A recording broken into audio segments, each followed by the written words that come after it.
Hello, and welcome to the Feeling Good podcast, where you can learn powerful techniques to change the way you feel. I am your host, Rhonda Borowski, and joining me here in the Murrieta studio is Dr. David Burns. Dr. David Burns is a pioneer in the development of cognitive behavioral therapy and the creator of the new TEAM therapy. He is the author of Feeling Good, which has sold over 5 million copies in the United States and has been translated into over 30 languages. David is currently an emeritus adjunct professor of clinical psychiatry at Stanford University School of Medicine. Hello, Rhonda. Hello, David. So welcome everyone to episode 155. And today we have two very special guests, Lorraine Wong, who in addition to being a team therapist extraordinaire, she's also a board certified clinical psychologist, which is an incredibly difficult test to pass. We're really proud of her. Thank you. And we also have one of her patients who we're calling Anna. And Anna's here to talk to us about what it's like to be a part of the team experience from the patient's perspective. We're really excited about that. And Rhonda is going to get us started on 155 with just a question. We've had a number of questions on self-image, body image, weight loss, things like this. And this is the therapist who's stuck with the patient is going to ask us why she's stuck with this patient, and then Lorraine is going to give us a brilliant answer. Yes, so this person writes, I am a public image consultant. I am learning TEAM-CBT and implementing your techniques to help my clients change or improve their self-perception. And in most cases, they have been very effective. I'm grateful to you, very grateful, and I join your fan list. My question is, what would be the best method to change people's self-image? How can you help people change the idea that they are fat? For example, I have a patient who cannot beat the thought, I am fat. We've tried examining the evidence, and he has found 20 people see him as thin. I've tried defining terms, and he has concluded that he's not fat. Yet he tells me he knows he's not fat, but he can't stop thinking, I am fat. So I would like your help to overcome my patient's thought. So Lorraine will now give us a brilliant and correct diagnostic assessment of the rather obvious and common error this therapist is making. And I think it's great to have a question so we can highlight this error because it's the most common error in all of psychiatry and psychology, and it's the cause of virtually all therapeutic failure. Absolutely. And before I started with TEAM, I think I would have made the same error. I appreciate how much the image consultant wants to help this person. It sounds horrible to have that thought going around in your head. But before we run in and try to help, we've got to take a step back and start with some testing and some empathy so the person does feel heard and understood. And then, of course, we want to move into agenda setting and find out maybe there are some beautiful things about having that thought. Or maybe it's helping them in some way. And by the way, it is helping this person to say, I am fat. What is the enormous benefit to him in giving himself that message? Well, I think there's a ton of them. But the first one, I think, is they could eat whatever they want if they have that thought. I'm thinking when you do paradoxical agenda setting, you never do a negative thing like that. But it's always positives that I think are most helpful to the patient. And what I'm thinking is the exact opposite. If this person was a fellow who had lost weight or hasn't gained weight, maybe that's the secret of his success. To tell himself that he's fat and to be worrying and obsessing about it, and that this is his total body commitment type of thing. So it motivates them to stay prepared. I was thinking more of it from a process resistance perspective. Sure, but that's important too. Absolutely. But it sounds like he's doing well, but he has this thought. I can remember a fellow that I was treating who had just graduated from some top MBA program in New York, and everyone was after him for jobs, and he had also been in the most popular band in Israel before moving to New York. So they would be playing for 10, 20,000 cheering fans. And he was a, featured person in this band. And then he was telling me that he was very anxious that he's never accomplished anything meaningful in life. and just like this guy who's saying I'm fat, and he was very kind of stubborn about it, but he really liked me. There was no, he was giving me perfect empathy scores, and then I suddenly stopped because I was beating my head against the wall. Examine the evidence didn't work, and the guy was a star.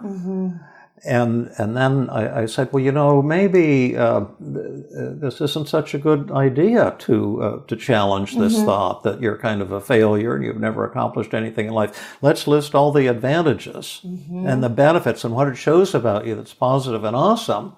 And it shows that he's humble. Yeah. It shows he has high standards. Yeah. It's motivated him to accomplish all these things. So he made this big list. Yeah. I mean, this is old news to you. But then at the bottom, I said, well, gosh, I see now maybe this isn't, whether it's true or not, is kind of irrelevant. Maybe this is something we shouldn't be working on. And then he said, wait a minute. No. I'm ready now to challenge that thought. And then it was real easy. And he crushed it like that. But if you don't bring out those motivational components, whatever area you're working, you try to push methods on a patient without that warm connection, without bringing to conscious awareness all the really good reasons that we give ourselves these negative messages. And if you don't do that, you're going to get stuck an awful lot like this. And you get frustrated, and the patient will get ticked off too. Absolutely. And if you learn how to do it, it makes any form of therapy just, in my experience, about 10 times easier and more effective, really, which you know does. so well, and you know so well. Yeah. It's a huge part that you've got to uncover before you move forward. In fact, for some clients, that in itself has done most of the work. And I've seen that with hopelessness the most, which is really fascinating. Oh, Finally, I can see like the light bulb go off for some reason, like with hopelessness. You might spend a little time on it and be thorough, but it is really, really therapeutic in itself as, the start of therapy. Well, we got to get to you two folks and the wonderful work you've been doing. But the first person who made me notice that was Mickey Trockle, my former student, now a professor at Stanford in the medical school in the Department of Psychiatry. But I used to think of paradoxical agenda setting as softening the patient up to make them receptive to the methods. You did? Yeah. So the patient wouldn't be fighting. Right. And make them receptive. And that's how it does function. But then Mickey Trockle once said, well, maybe there's actually a mood elevation just from paradoxical agenda setting and positive reframing. And I said, he's right about that. Yeah. It has potent antidepressant effects. It's really cool. Well, on to you folks. All right, so Anna is here, and Anna has been your patient, Lorraine, and we want to hear from you, Anna. What brought you to therapy, what brought you to team therapy, and what brought you to Lorraine Wong? All right, well, fairly straightforward. I've had depression in the past, and I had treatment for depression, CBT. And while the treatment was effective, it took a really long time. And to put it sort of mildly, I thought my therapist had the empathy of a prison guard. And I love hearing you say that. Well, we worked on a lot of methods. I'm the type of person that likes to get in there and do work. I don't want to just sit and talk and whatever. So I want to be part of my treatment. A lot of methods. It worked to a certain degree over time, and was ultimately successful. It took a little bit of a long time. I came back to the States after being overseas for about 13 years, and I found myself in a icky work situation, really kind of toxic. I was a little shell-shocked about returning to the U.S., and I found myself in a state of being quite depressed and anxious, which is what brought me to seeking therapy. Now, recognizing that CBT had worked for me in the past, I was interested in looking at some element of CBT. I was also feeling like I was really stuck, okay? And it was just this feeling of not only the depression and anxiety, but just being really, really stuck. And was looking at a bunch of options for therapy, and I came across the Feel Good Institute and saw that they did CBT. And saw they did this thing called TEAM-CBT. So I'm like, okay, what's TEAM-CBT? And it looks a little bit like CBT on steroids. And That's a good way of putting it. I'm so glad to hear you say that. I've been thinking that for years, but I've been thinking I don't want to say that in public because it sounds so crass. But that's what it really is. It totally is. I tell my patients that on the call. It's TEAM-CBT and CBT on steroids. Yeah. And it looked like it was going to basically address the issues that I had with the past. I was hoping anyway with the empathy bit. And in looking at the different, therapists, I came across Lorraine's website and on the TEAM-CBT page, and it was like there was something that she wrote, and she helps patients get unstuck. And it was those things that just was like, I want to work with this person. Cool. So we basically set up a phone call to suss each other out, and then we've been working together pretty much ever since. Yeah. Lorraine, do you want to say a little bit about what your work has been like? Sure. It's really been incredibly rewarding, I would say. I think Anna is highly motivated. So when we kind of broke down the things that we wanted to work on. And from a TEAM-CBT perspective, Anna understood, it's something that you're not going to get cured without putting the work in yourself. So you have to be willing to look at your role of whatever your problems are, and be willing to engage in therapy. And I think the first thing that we worked on was really a little bit of kind of feeling stuck, which we decided was depression. We worked on just feeling depressed and just the way you would do any other problem. We started with testing, which was really important. And that is why we chose to work on the depression at first, because your depressive scores were much higher than the anxiety scores. And also your positive feeling scores, from my recollection, were pretty low. And I think those two things highly overlap. And I can go on, but we started with testing and then moved into agenda setting and worked on all of the beautiful things that your depression said about you. In fact, there was some loss involved as well of, coming back from overseas and starting over. And then we moved on to methods. I don't know how much detail I know. I think it's really interesting to hear. What do you think, or what were some of the beautiful things that your depression said about you? I think a number of things, actually. It showed that I cared. So I think a lot of what I was experiencing at the time was, while it was toxic, just being able to recognize that I was depressed because I cared about what I do. And I cared about the people that I work with, and I care about, the people that surround me. So wanting to see a little bit of a better overall experience for everybody is a little bit what that showed, is I care. And just recognizing that there is a beauty to have that degree of empathy. For me, the tricky point was learning on where to set the boundaries for empathy, and not getting necessarily absorbed with everyone else's toxicity and creating the space, and actually having the courage and the esteem to set my own boundaries around that. I think I'd always also been a people pleaser. So, that was also sort of sucking me into a little bit of feeling kind of yucky. A lot of people, when I talk about, especially with a brand new patient, and I say, well, what does your depression say about you that's really beautiful? They think, well, what are you talking about? That's so crazy. And it's such a difficult process to understand and go through. What was that like for you when Lorraine first brought that up? Like, what does your depression say about you that's great? First I thought she was on crack, man. I'm like, dude, why do you think I'm here? Is this what we got? But then she's like, no. It was really, for me, that was the thing that really I've enjoyed about our therapy sessions, is probing. And the part about being... That over here, otherwise it'll soften when you talk to them. We're just switching a microphone here. Okay, beautiful. Carry on.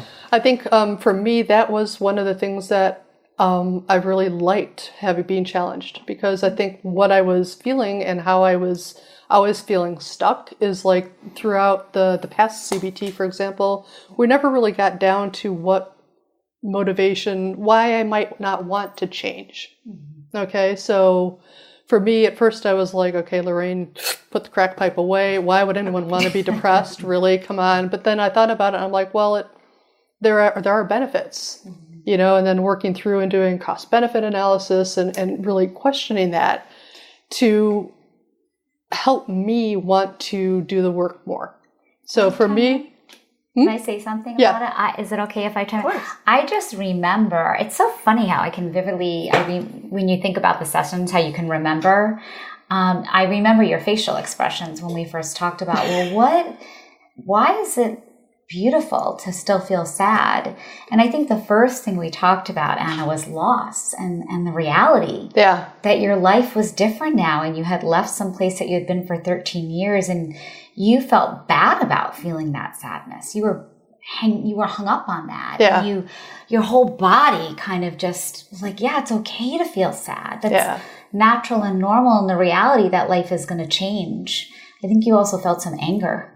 A little bit. Just a little bit, yes. So I think that was pretty pivotal for you when we explored how that anger served you. Yeah. And that was something that was really surprising to me. I learned that the anger was motivating for me. Not that I want to stay angry all the time, but it forces me into action. Right. So. And you were judging yourself for being angry, which was making you sad. So, there was a loop. So we looked at each emotion individually before we were able to move forward. And I really could see her kind of not melting. I don't mean to sound like, hokey, but really seeing the weight come off. And I'm not saying that because this is a weight loss meeting, but really just but kind of the softening. Like you were talking about, it was amazing. Yeah. It was really, really It is cool. amazing when that happens. It's like a miracle. We had one on the hike, and I won't give any details, but there was a fellow on the hike, an amazing guy, who's been feeling resentment toward a group of high-powered people. Okay. And he's been carrying it for a good 6 or 8 years. And he meets with these people all the time, and they kind of rebuffed him early in his career, and it caused him to be separated from his wife for 5 years because he had to get his training elsewhere. Oh, wow. And then he went and got his training. He's now probably the top person in the world. Wow. But he interacts with these people who had rejected him years earlier, and he feels resentment. Yeah. And he wanted help getting rid of the resentment. And he was ashamed of his resentment. And I finally persuaded him to be proud of his resentment. Yeah. Because it showed how much he loves his wife. Exactly. Yes. And if he wasn't resentful, it's like, oh yeah, I don't care. I'll lose 5 years with my beloved wife. No problem. And the moment he accepted his resentment, it disappeared. It was like a miracle. The moment he became proud of his resentment, the problem disappeared. It sounds like you had that similar thing, different details, but same. Different. It's almost like it's a tenderizer for getting to the work. Yeah. And what was that like for you? How did you experience that? It was cool, actually. And it was cool because it was so unexpected. Yeah. Okay. So it's first about challenging what you believe to be something bad, quote unquote bad, realizing there may be something that's actually serving you, letting it go, and then you feel free. And it's like, and it's amazing. And how does that connect with the hopelessness? Because when you're hopeless, you're certain there's some inevitability about your badness, your suffering. Yeah, it's going to go on forever. Yeah. You're doomed. You're screwed. Yes. Yeah. Yeah. And that makes that freedom thing must make it even more mind-blowing for you. Yeah. Yeah. Well, that is, I love hearing that. And I've seen that. Just And you've seen innocence. that. And I wish we could get every therapist in the country, every therapist in the world seeing that. Because when we say things like this, they goes in one ear and out the other. They don't quite believe how fantastic what we're saying is. Well, I think part of it is also that it's not an all or nothing. And that is what's so powerful, at least that I've seen with a lot of my clients, particularly you. It's not like you have to get rid of it completely. Because here we are talking about how amazing it is. And so it really honors you as a person in some way. Yeah. Whether it's sadness or resentment or anger. I can think of a lot of things we've covered with you. So I know I'm talking about a lot of different emotions, but it's not like you just have to give it away and you don't even want to. Yeah. you can, obviously with the dial. That's right. Yeah, you dial it down, and we're going to hang on to some of the depression and the resentment and the anger and the hopelessness. And then now we've made a deal with the subconscious mind. Yes. And then suddenly you let go and you get working, and then you often blow it away completely after all. But yes, that's really beautiful. That's all right. It's helped me so much too. Like I used to be so ashamed of my shoplifting, the serial killing I used to do.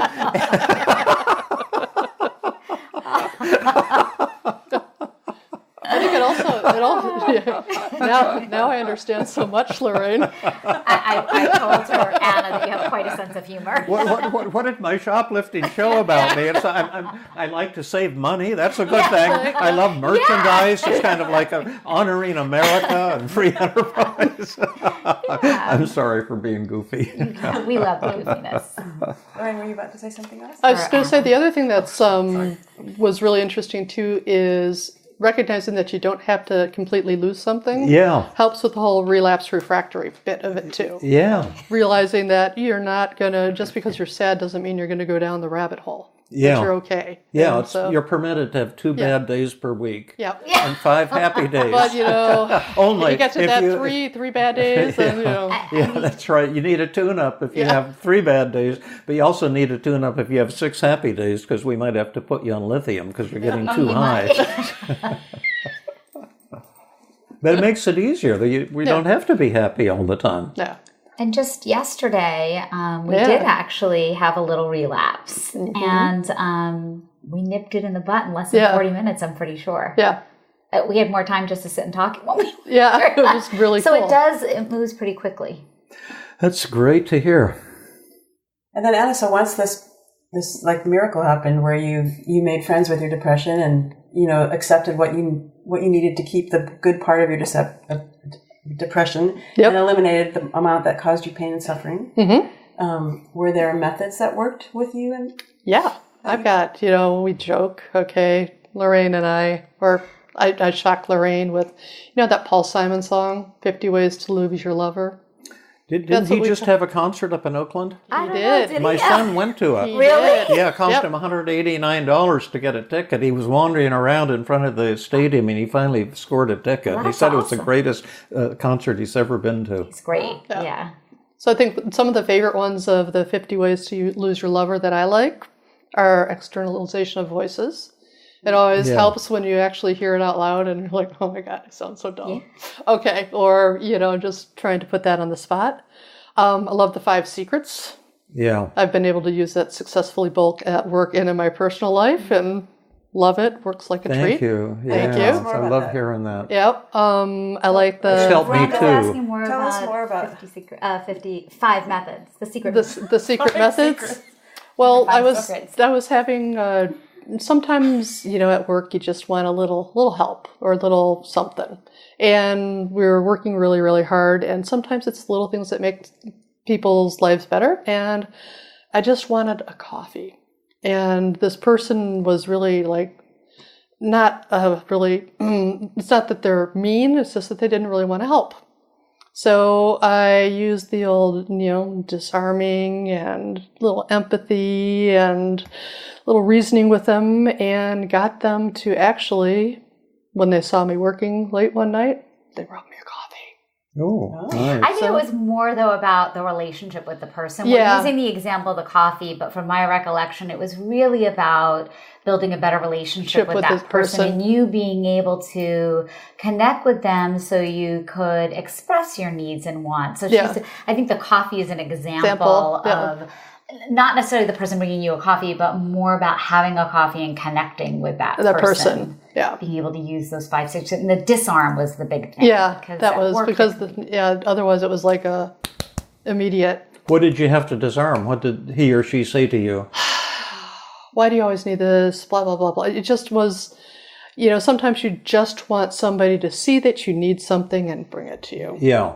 And, the disarming of, hey, I know we have a good relationship. We really, I value, you as a friend.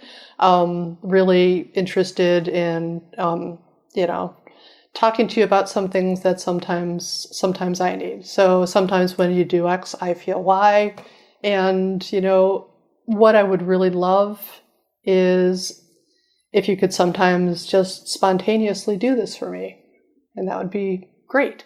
Instead of having why the hell don't you bring me coffee? Can't you see I'm working really hard? And what's wrong with you? Yeah. It was just a totally different way Sure.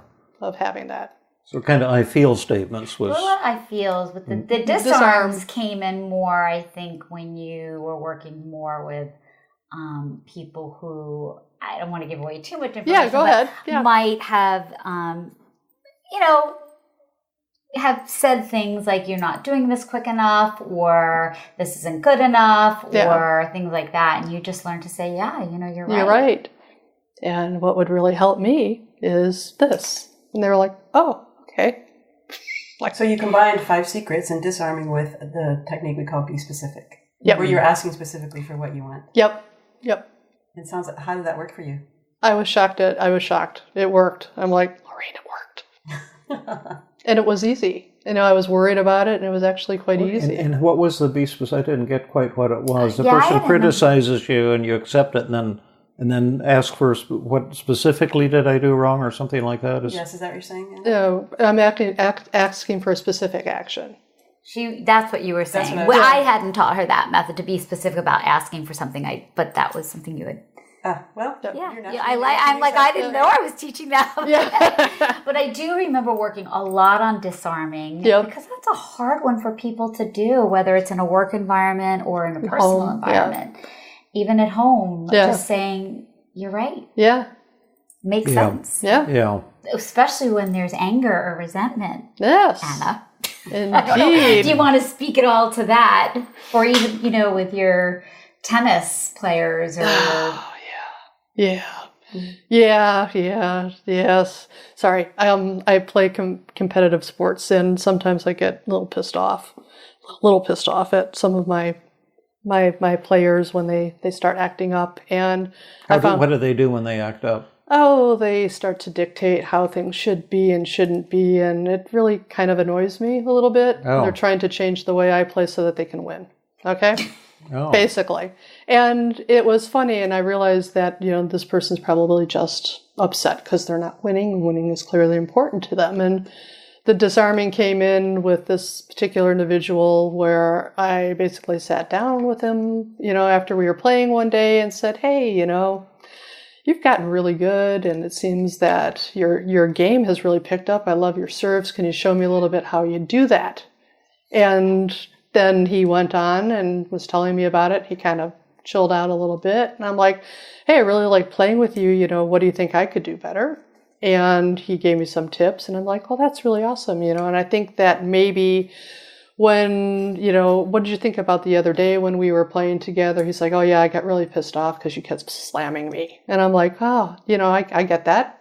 Yeah. And I said, and, sometimes I do play a little bit too aggressive. And that's, and he's like, yeah, but it's, what makes you really good in playing. Yeah. So just, again, trying to not be so, why are you trying to tell me how to play? Versus, let's actually meet in the middle ground. Power through surrender. Yeah. Finding the grain of truth.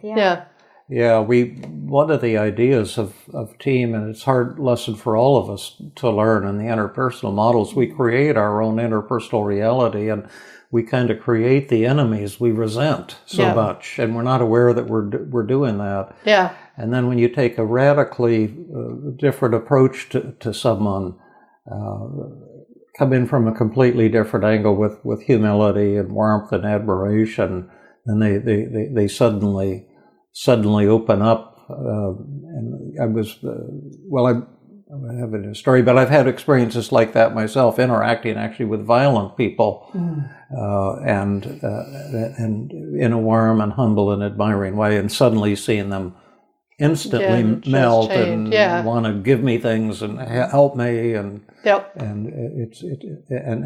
one of the hardest things for us to bring about in therapy, because the resistance is so intense, not wanting to get close to someone you're ticked off at. You think? Preaching to the choir. We had to do a lot of Right. We had to practice. Yeah. Right, and also not wanting to change yourself. Yeah. To pinpoint. Feel like you're compromising. In Yeah, some, yeah, you know, yeah. or just quote unquote being nice. Yeah, yeah. And they're the blame. It's their fault. Yeah. Why should I have to change? Yeah.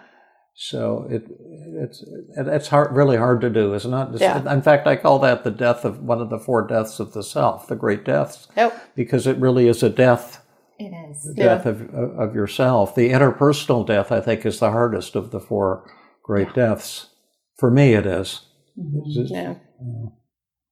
So I think for me it is too. I think for most of my clients it is because it's empowering. If we're right. Yeah. I'm talking about my personal relationship. If we're right. Yeah. Then it feels good. Yeah. You know, but it also feels crappy, and you're also powerless when you're trying to be powerful. Yes, it does. And then when you become truly powerless, you become powerful. Yeah. So like paradoxes. Yeah. Yep. It's really, that's life-changing. Listen, I want to get onto this lifestyle stuff you guys have been talking about that linked in with our opening question. Yeah. Okay, so on self-image and eating stuff and lifestyle stuff. So Anna, how did your therapy take you to that journey? I think part of it was, again, sort of circling back to the concept of self-esteem. It's the gift that keeps on giving and never goes away. And I was having some difficulties because I had gained a lot of weight since moving back to the States. And just starting to feel like I had a little bit of an unhealthy relationship with food.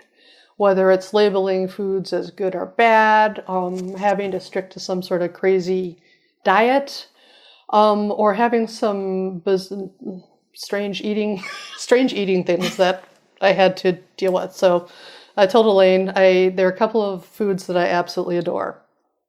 And it's salami, ice cream, and rice and beans. Let me write that down. Salami, ice cream, rice and beans. Mm-hmm.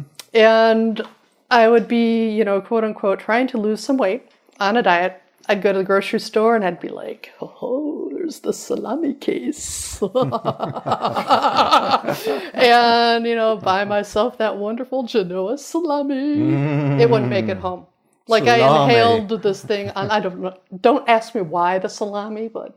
Would you call it emotional eating? Emotional, all sorts of things. I mean, I can show you all of our little, habit addiction logs on the salami and the rice and beans and the ice cream in terms of understanding, the euphoria of, oh my God, I want to have some salami. Let's all whisper it together. Yeah. Count to 3. Salami. 1, 2, 3. Salami. Yes, oh my God. But it was just, as a result, I'd go through these crazy binges where it was either that or, forget the little, 2 scoops of ice cream, forget the pint. Let's go straight for that quart of Haagen-Dazs coffee. 1 sitting, that's 1 serving, right? Yeah. The whole thing. So just sort of dealing a lot with some of the unhealthy relationships I had with food.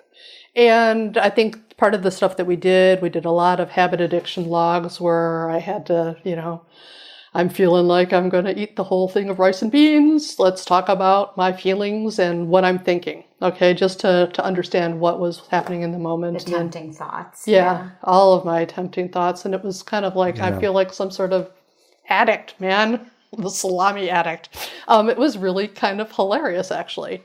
Sounds so funny. Although at the time, it's not when people are really going through this. I know. It can be humbling and embarrassing. People I don't binging or salami. overeating. Really? It's hard to talk about. It's hard to talk about. Yeah, and I just think it was funny. And I think it was so going from the habit addiction log into the paradoxical CBA. Well, we started with paradox. We started with agenda setting. We always start with that. Yeah.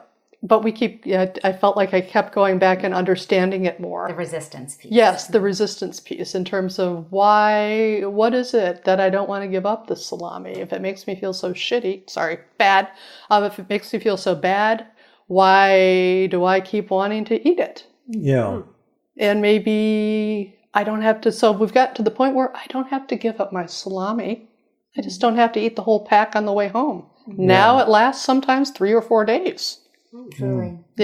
And just, again, trying to get at some of, and not making, I think the problem I was also having is it was becoming a bad food. And it's like the worse something is, the more you want it. Oh, yeah. Yeah. Yeah, the Burns rule is people only want what they can't get, and we never want what we can get. Yeah. And it rules the universe. Even protons and electrons are even following that. Yeah. Yeah. So we did a little bit of that with some of my food fun. We also worked on, and something that resonated with me with that person who was feeling like they're fat. And, just working through, again, looking at taking your behaviors and looking at what is it serving.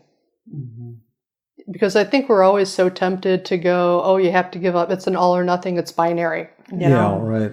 And it doesn't have to be. But you have to figure out what it is that you want to keep about that and what it is you want to get rid of. And that creates the clarity in the mind so that you can actually then, action what you want in your behaviors.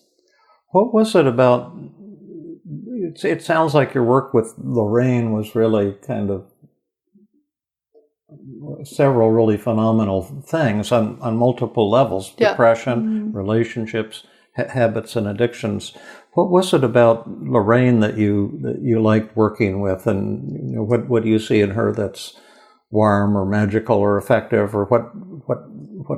Because you said you worked with another cognitive therapist with the empathy of a prison warden. Yeah, I love that. And what was it like working with Lorraine? What was it like? It's fabulous, actually. It's like somebody who gets me. And somebody, and I'm not, I'm also not looking for someone to enable me. So it's not like, oh yes, please let me cry on the couch. She understands what I'm about and what she just seems to get whatever problem I have. I like the ability to provide feedback. So we do these little things before and after. So, if there's anything, I've never actually had to say anything, but there's that option that with the prison guard, I would have loved to say, please have a soul. Love the methods, but I need a person too. So I think working with Lorraine, she gets me. She's got a tool for every. She helps keep me focused on what we want to work on. So what, very specific, what are we going to work on? What's going to be the most helpful? And she's always got like this magic kit of tools that she just whips out and they work. But let me ask you another question. Yeah. So you did testing before and after each session with Lorraine. Did you ever give her an empathy score that was less than 20 or tell her what you didn't like about the session? I would love to be in that position, but there hasn't been a session that I didn't like. And who have I always asked you? I'll always. Yeah. What am I missing? Why are you not? I think I've even checked in with you, from time to time. It's the best thing to be able to check in and. Yeah, just kind of put a perfect score. Are you sure I was getting it? Yeah. And sometimes I've even questioned, like in that last session, maybe I didn't understand something right. So no, and I always laugh. I'm like, yeah, you did. Yeah, you did. But we always check in with it. But that also takes courage on the part of the therapist. Like you're getting perfect scores all the time, but I don't get perfect scores all the time, and that's another ego death for the therapist. Is that like we were talking about it earlier? Like when you miss the boat. Yeah. And you're going to find out right away because you're doing testing and you'll see that failing score on empathy or helpfulness, and it's painful. Painful every time. Yeah. But I am able to leave the ego at the door. Yeah. Which is really neat because I have to remind myself this is something that's going to help me get closer with my client. Yeah. It's not this. You can't overgeneralize when we don't get a perfect score. Yeah. And it can be really an avenue for getting much closer. I was working with a fellow recently, and it was awkward, and I knew I was kind of missing the boat, and he gave me kind of a failing grade on empathy, and then next time I talked to him, I think I told you this, but I said, I had a kind of sleepless night because I realize that I've been failing you, and I really like you, but I don't tell you the truth. It's hard for me to connect with you, and there's tension in our relationship. And then he says, I respect you so much for what you just said. He says, I thought you were maybe a little too slick, and I've been treated by a lot of charlatans. And then he started crying, and he said, I am so lonely. And it was just, we've just had the tremendous relationship. But, you know, it was painful because I really was failing him.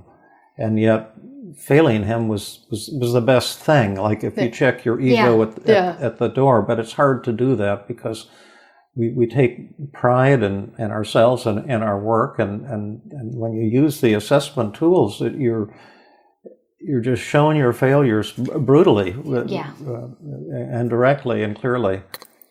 Yeah, I'll even say to clients, and I just failed yesterday. It's another good example, and have really thought about how I'm going to talk to the client about it next week. And it seemed like you, it's not like I lost sleep all night, but it's been on my mind. Yeah, it hurts. Yeah, it does hurt. But I don't ever want my client, I want them to understand that they don't have to take care of my feelings. That's right. It has to be done skillfully. Yeah, it's really not about me. It's about our relationship and what did I miss? And I love that. What can I learn from this that I can help understand better what was going on? That's what we're going to do in the Tuesday group tonight. Really?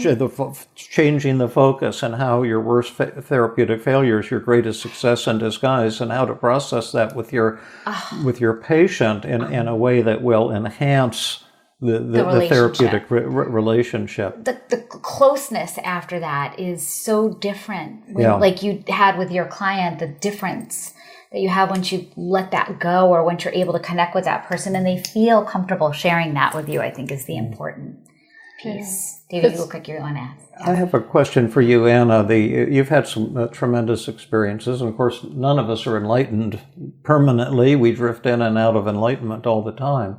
But do you have any messages for people who are listening to the podcast, things that you'd like to convey? I know we haven't talked about your illustrious background, but PhD in psychopharmacology and from the top graduate program is kind of mind-blowing.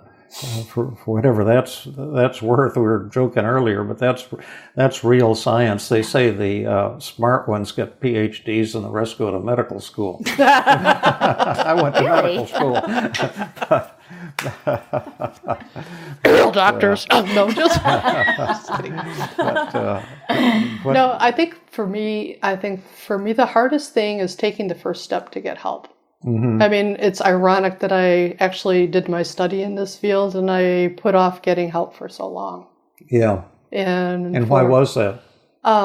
Stigma, shame, hopelessness. It got to a point where I just couldn't, I just needed to do it. But I think in retrospect, it's kind of like the hardest thing and the best thing to pick up that phone and make that call.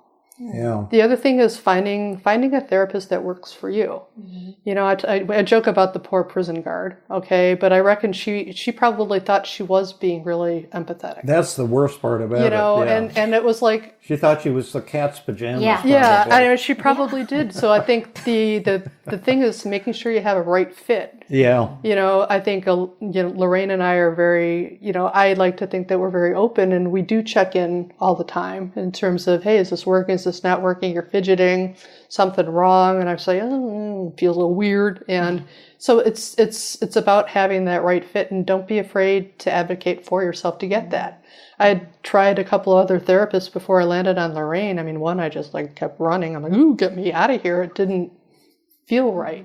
I'm very disturbed by the poor quality of the therapy in the United States and the world, mm-hmm. and when I train in some way or other many therapists, and it's some like Lorraine and not Rhonda so much, but some have really done well. Jill Angela, But a lot of them don't make it, and I think it's really sad that patients are going to therapists, and the joke in the New Yorker is that therapists are all pretty neurotic, and the fact is they are.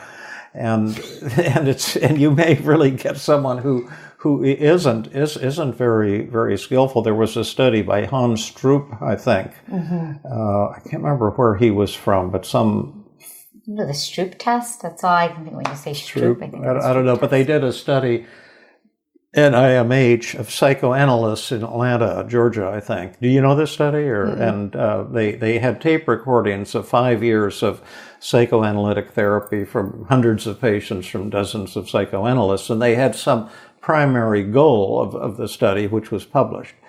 But then, again, we were talking about secondary analyses. They then decided to listen to all those audios, which must have been so many graduate students, and mark each time a patient said something critical to the analyst to see what would happen, and then to evaluate how the analyst responded. And they concluded, and I can kind of quote it, they said that there were many of the failures in the therapeutic alliance, and that they said the amazing thing was that the main deterrent to the development of a warm and compassionate therapeutic relationship was not the patient's dysfunctional behaviors, but the psychoanalysts. Wow. And they said that there was not one occasion in the entire 5 years, in the thousands of hours of therapy, where a psychoanalyst, even on one occasion, responded in a minimally adequate way. Wow. And they said instead they would put the patient down and interpret it as some error the patient was making, or some problem in the patient's childhood, or some, the patient's some flaw come across in a patronizing way. And they said that they didn't know if this was true of psychoanalysts or something about Atlanta, Georgia. They didn't know. But to me, that's what happens not to all therapists of all persuasions and all human beings, really all around the world, that, you know, people get defensive when criticized, and they don't want to hear, they don't want to listen, don't want to disarm, don't want to see things through the eyes of the other person. I don't know why I'm babbling like that, but I think it's genuinely, it bothers me a lot, and I don't know the solution to it. I'm trying to do my best to develop new and better forms of therapy and new and better training methods, but it's not easy. And you probably know the problems with a lot of the psychopharmacologic agents. I was full-time psychopharmacology too before I went into psychotherapy, and I was doing brain research, and there's a lot of problems there with overselling drugs and drugs that don't do what they're supposed to do. But it's equally true of psychotherapy, that most therapists aren't having more than a placebo effect. Yeah. And you know why? I mean, you can see it. Yeah. But I was just saying, I think what Anna, when I hear what I'm listening to, and I think what was really happening when you say, "Oh, I get you," and things like that, I think there's a balance between having empathy and feeling heard, and then when you're ready to do some work, and kind of coming in with that intention that we're going to do work when you're ready. I think that's kind of where am I right? I mean, absolutely. And I think that helps, that empathy that helps you actually be ready to do the work. The boss just informed me that we've been going 47 minutes and have to stop. And so we always want to stop with a fantastic inspirational statement. And so Rhonda will now make such a statement. Well, it sounds like the interplay between the two of you has just been amazing. That you received, you know, the kind of empathy that you needed from the incredibly skilled and talented and beautiful Lorraine Wong. And because you received that empathy from her, that real empathy, that you had the freedom and the safety to find the motivation and do really difficult work in many areas of your life, depression, relationships, and your, you know, habits and addictions. And, you know, just looking at you, you know, you're just beaming right now talking about it. And I feel so proud of Lorraine and just, you know, the entire TEAM-CBT community and the method that David's created. Yeah, no, it truly is CBT on steroids. And I personally have been surprised with how it really truly has got me unstuck, and the speed. And, you know, getting back to just an earlier comment you said, I think we have the propensity, particularly as Americans, to find a pill to pop to solve our problems. Yeah. And for that, was really refreshing to be able to come to a good frame of mind to be able to do the important work. Yeah. And as a nerdy scientist, I love the testing before and after because you can see immediate results. Yes, exactly. Seems kind of obvious, doesn't it? But yeah, so lots of really good things. So keep on doing what you're doing, and thank you very, very much.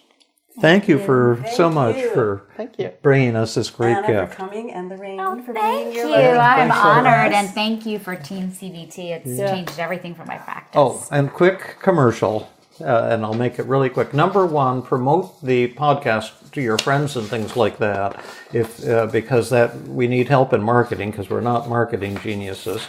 And then also, I've got 2 upcoming workshops. One will be in Atlanta, November 4 to 7. It's an intensive. And the intensive in Calgary this summer and San Francisco this summer were the highest rated ever in 25 years. And Lorraine, you were there, and Rhonda was there, and it was just incredible. I hope the Atlanta one will be as good. And then I'm doing a one-day with my fantastic colleague, Dr. Jill Levitt, on October 6th, 2019, on advanced empathy techniques for connecting with challenging patients, colleagues, friends, and loved ones. And so if you go to my website, my workshop tab at feelinggood.com, hit the workshop tab, and then you'll get all the registration and details. So hope to see you at one of the upcoming workshops. Definitely go if you can. It's well worth it.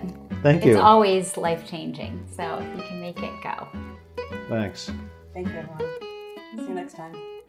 This has been another episode of the Feeling Good podcast. For more information, visit Dr. Burns' website at feelinggood.com, where you will find the show notes for this episode under the podcast page. You will also find archives of previous episodes and many resources for therapists and non-therapists. We welcome your comments and questions.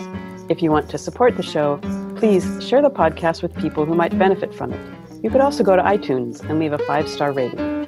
The theme music is Gypsy Jazz in Paris, 1935, composed and performed by Brett Van Donsel. I am your host, Rhonda Borowski. We hope you enjoyed this episode. I invite you to join us next time for another episode of the Feeling Good podcast.